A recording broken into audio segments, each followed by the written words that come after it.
Changed up a little bit. Yeah.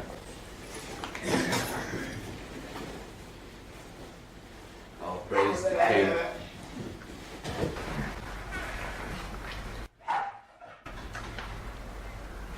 Hopefully my dog will calm down. So Raj George, speaking about your life, where were you born? New York. New York? New York City. Yeah. In the 50s? 54. Coming from the Bronx, from New York City, and you came to the South? No. Family moved to Harlem. Oh. On 125th Street. 125th Street in Harlem? Yes. And how old were you about? I was young. And then we moved from Harlem 1964, and I was in the 5th grade. 5th grade? Yeah. Where'd you go then? Okay, but I mentioned this about Harlem. Then I lived on 125th Street. the Apollo Theater was about 4-5 blocks down across the street. Yeah, so I kind of grew up. Pretty active area there. Any Rastafari people in that area at that time that you seen? Nah. Not really? And at that time, that was the early,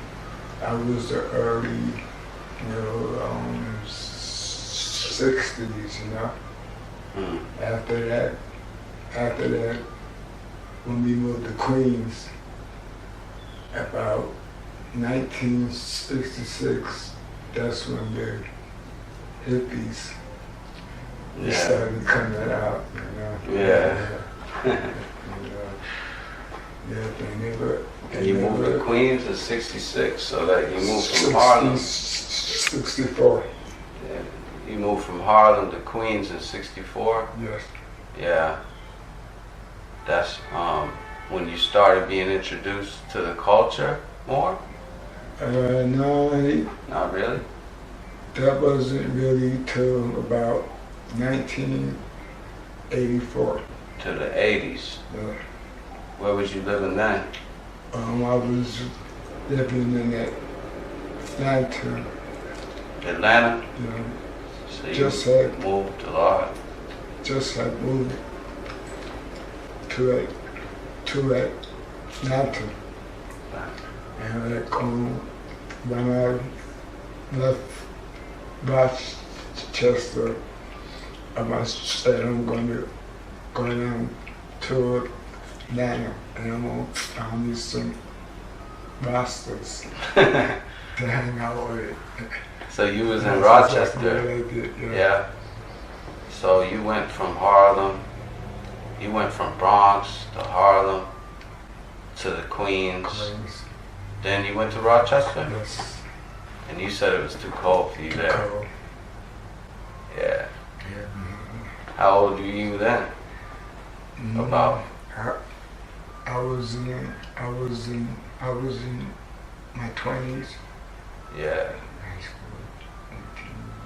18. I was in my early 20s, 21, 22. Yeah. And you had an incident that affected you real for the rest of your life when you were younger than that? Yeah.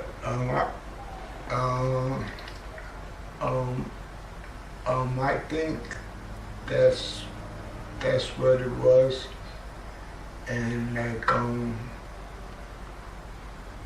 one of my aunts that I was talking to a while ago, and when I was telling her that the doctor was telling me, she had told me that you know where that comes from, that car accident. I think so. Yeah. It was a bad accident. You were going down to Atlanta? No, this was in 1970. The whole family was coming from Savannah, Georgia, back to New York. Got off the turnpike, got as far as the Gothams Bridge that would take you into Staten Island, and then there was some way, I can't remember now, the expressway, that kind of a little shortcut to Queens if you was coming in that direction. The bridge didn't have any divider on it, and like some junk fools driving down the wrong side of the bridge. And I had a collision. Killed my father broke every bone in my mother's body, but she did recover, kind of good. She was able to walk again.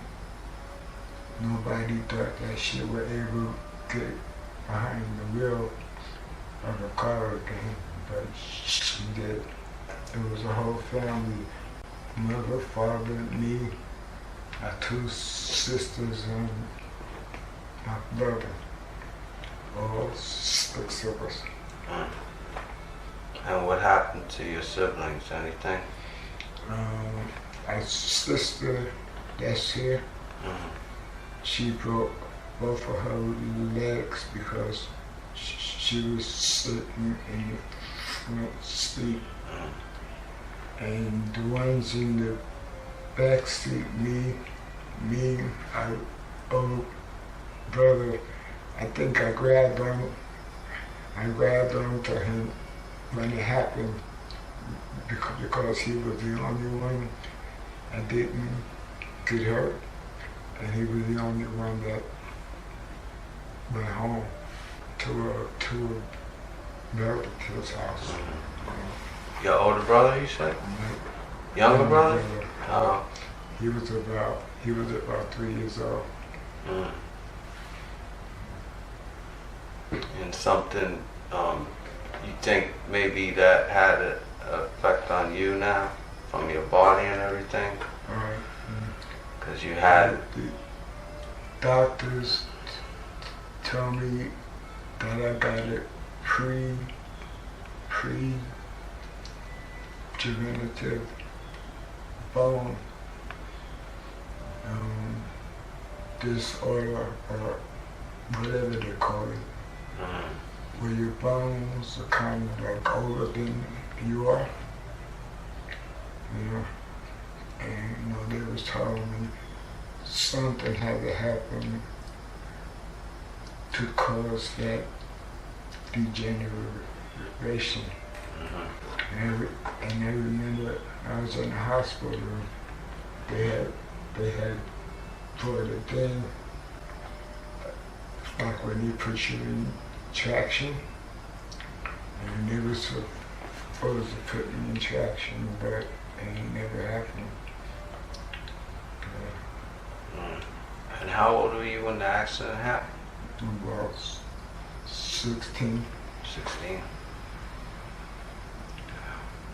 You had a tough time with people in your growing up, in your class and stuff? Sort of, yeah. Why is that?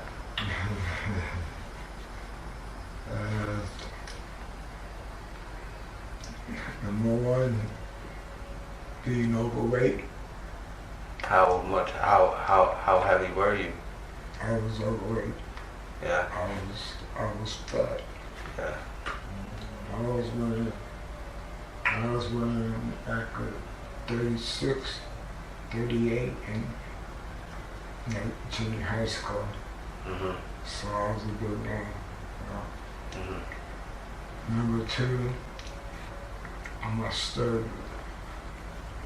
study when I talk. And number three, they used to call me like a Oreo cookie. Because of your skin? Said I was black on the outside, but I was white on the inside. Who said that? The kids, the people I went to school with, they used to tease me, Why did they say that? Because of the kind of music I listened to. I grew up listening to the good stuff. The rock and roll, man. Oh, yeah? Back in the time, in the 60s and the 70s. Yeah, what'd you like? I kind of rock it all. Yeah. Rock and roll. it had something. You still be listening to that stuff? And once in a while. Right, G, show the people your beard.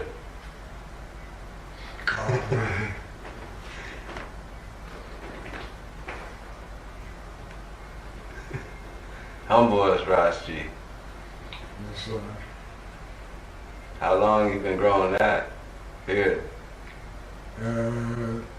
Since the inauguration day of Obama.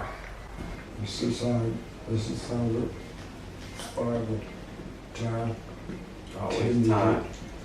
Intended it to be. Rebirth. And you came to the South, like in Atlanta, about what time? 1983. And that point, had you come to know the King? I was starting to, because I was introduced to the music in the 81. Yes. Just like shortly before Bob Marley passed on. You know? And what was that first tune that you heard? By the members of Babylon. Yeah. On the Virgin by you Roy. You Roy. Yeah. Man, the words caught my attention and made me turn around at the speakers so I could see what I was hearing. And then you began to come to see. I began to listen to the music, and I began to understand the philosophy of gospel. Yes. And I had met a couple of gospel in Rochester. Yeah. And one of them, the first time I met him, we kind of talked a little bit because I asked him about I and now, and he told me, you know about I and I told him it's like, you know, the father and now, that's when they say I and I. Told me I was correct, and I mean the I and the I too. Mm-hmm. You know? Yeah, true. Yeah, but during that conversation, he told me something that was kind of interesting, and that kind of made me feel good about myself, and about my study. He told me that I come in like Moses. Moses had a speech for me too. He studied. Yeah. He studied too when he taught. And then that was why John, so that's why I want to sing with Brother Aaron with you, and Aaron shall be your mouth. He told me that, and I kind of walked away with a warm feeling, in my heart. Stay with you. And a smile on my face. Yeah, the eye in the eye. Sure. And You was in Rochester? Yes. Yeah. Times got real hard though later in life at times, did they not? Yeah. You know, You was living on the streets? that was after I had lost my job. I had a hustle, you know, going on. It kept me good for about 3 years. And all of a sudden, I had an intruder when I wasn't home. And Yeah. that caused me a lot of problems. You got robbed. Yeah. And then you ended up homeless. Yeah. On the streets. Tell me what that was like. At first it was kind of rough, but then after a while, I kind of got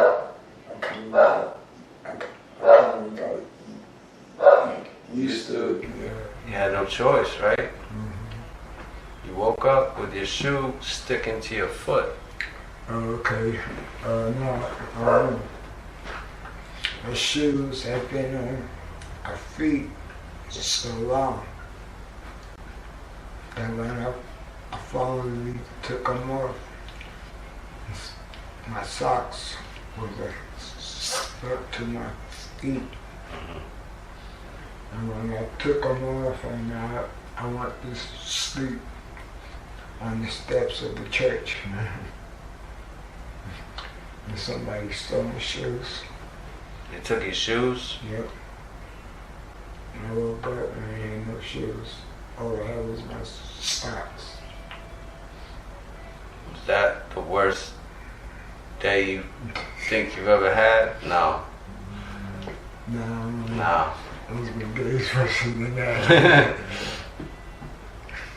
That was hard though, man. Yeah.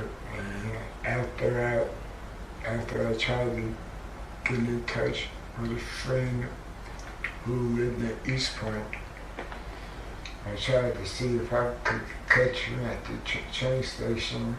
Maybe I could borrow some money from him so I could buy a pair of shoes, you know, on the put on, and I couldn't catch up to him. And people are funny, man. People who you think you know, and they think as cool with you when you come to a time like what I'm about to tell you, and you think that somebody that's supposed to be your friend will try to help you out, you know? I come out at the train station, see this brother I talk to every day. He like Ross with his shoes. Somebody stole them. And he's like, you know, kind of like laughing and shit in the language. I asked him, you know, if he'd help me out with a few dollars, you know, go and try to get something to put on. Told me he couldn't do it, you know. So I'm walking back to my usual spot, and I was seeing this female before that I might have asked. You know, for $1 or $2, and she turned me down, and she seen me and stuff and said, "Where's your shoes?" I told her, "Somebody stole them. I want to go up here and sit in a spot and see if I could, you know, hustle some money." She reached in, the person gave me $10, and it was a Payless shoe store across the street. So So I hobbled over there. You got you some kicks. Yeah, then got me something for $9. It was like some cheap, like tennis type shoe. But that was a temporary fix. Cheap as they were, they the best shoes you ever seen. Yeah. Yeah. I've been down here in Florida for about 10 years, no, 9 years. Came down in 2010. You were living in Miami first, or Fort Lauderdale? Hollywood. Yeah. Hollywood, and like the West Park area. Yeah, Hollywood, Florida. It's Yeah. like Miami. It's, like, that's Miami, and it's Hollywood, and that's the county line, not that far. And you just came through to this area like a couple years ago? In 2000, I think it's 4 now. 4 years in Winter Haven? Yeah. And we just happened to meet at the supermarket. Supermarket on there, and that was. Brethren is scarce in this area, you know? It was a blessing. The last thing you, I bring it up. There's another Rasta. I was stopping there. I was find out what's going on, Yeah. Yeah, man, because you see a lot of people with dreadlocks, but that don't make you Rasta, Yeah, ain't that real? And it's like every time you turn on the news, somebody shot somebody or killed somebody, and when they show the picture, mug. when they show the Dread. mugshot, dread, and it's baby, Propaganda spreading over our name. Yeah, make me want to just shake my head, Even that does put a bad stigma on us. Just like the Steven Seagal movie. Mark for good. Yeah, man. Mm. After that, Joseph Hill take off. yeah, after that, man, I might bet you every white person who didn't know nothing about Rasta or even dreadlocks, they was scared of them now. Yeah, the problem worse now with the internet. Corrupting our name. Blasphemy. Ras G, give the people your blessings. What would you say to bring the people forward?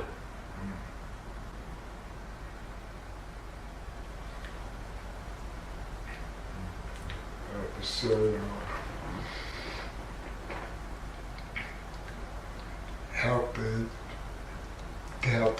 follow that golden rule of do unto others as you would have others You would have them do. do unto you. Yeah. And believe me, nothing will go wrong with the things that you do. I give strength for these blessings. See, I see, I pray. Jah. Rastafari. Ras G, come to dine. That was a good one. Come to dine. Okay.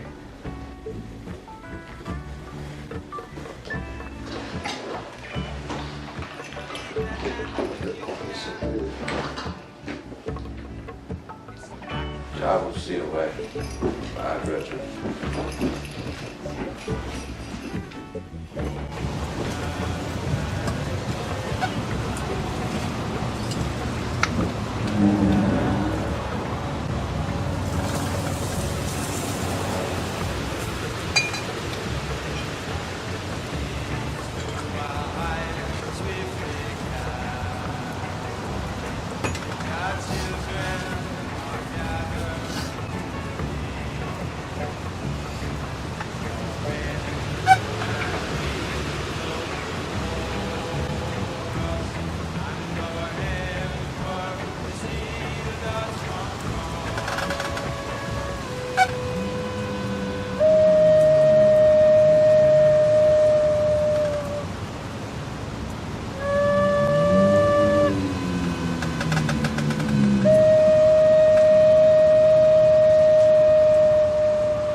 And believe me, nothing will go wrong with the things that you do.